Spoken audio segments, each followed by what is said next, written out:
To discuss more on the situation in Syria, we're now joined by Bahia Zrikem in Gaziantep, Turkey. She is the Policy and Advocacy Manager for the Norwegian Refugee Council, Syria.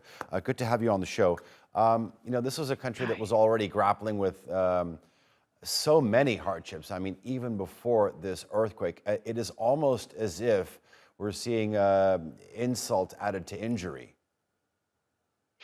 Indeed, I think your colleague as well from Idlib says it all, right? We are speaking about a country where even before the earthquake, 15.5 million people were in need of humanitarian assistance. And now with this earthquake, we're talking about more than 5 million people who were affected by the earthquake. And so we're, as you said, we're adding insult to injury.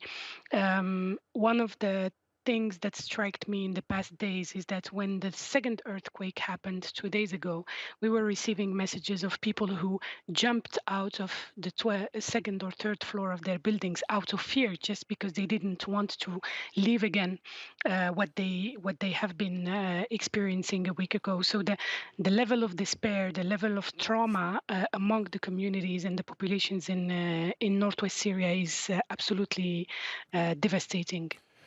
It's also important to note that the earthquake that happened just about 48 hours ago was much closer to Syria than the ones in Kahramanmaraş, the one happening in Hatay, just a few dozen kilometers from the border.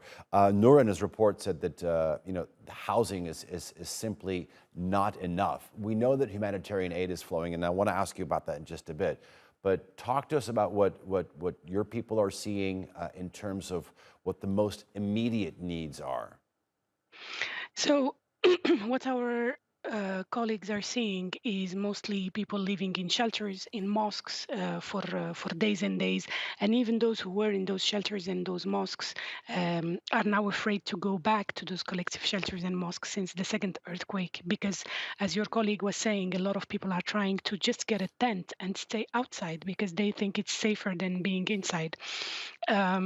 What we are seeing the most needs are in the short term, people need blankets, they need mattresses, they need tents, they need food, the really, really most basic material to be able to heat themselves. So the really basic surviving needs. On the long term, what we are seeing and what families are asking is also to try and set back some school or some system, some education system, some psychosocial support also for children and families in general who have been affected. We are seeing also families are asking us to be able to remove the rubbles to try and start assessing some buildings for them to be able to go back in the mid long term. So we will be phasing slowly from the immediate emergency response to something a little bit more of a recovery, but while still responding to the needs of those who are in the tents. Oh yeah, tell me this. What are you observing in terms of the movement of people? I mean, not only the desire, but the actual movement of people, not only within Syria, because you had a lot of Syrians living in southern and southeastern Turkey. Are they wanting to sort of maybe go back home because they feel it might be a safer place or a more familiar place? Are you seeing more internally displaced people wanting to leave Syria as a result of this? We haven't heard about internally displaced people trying to leave Syria, to be honest. I think Syrians have been very resilient in the past 12 years. They are trying to build a future for their families. They unfortunately are very experienced in displacement. Most of them, even before the earthquake, most families have been displaced 4 or 5 times because of the war, and so we don't see that movement.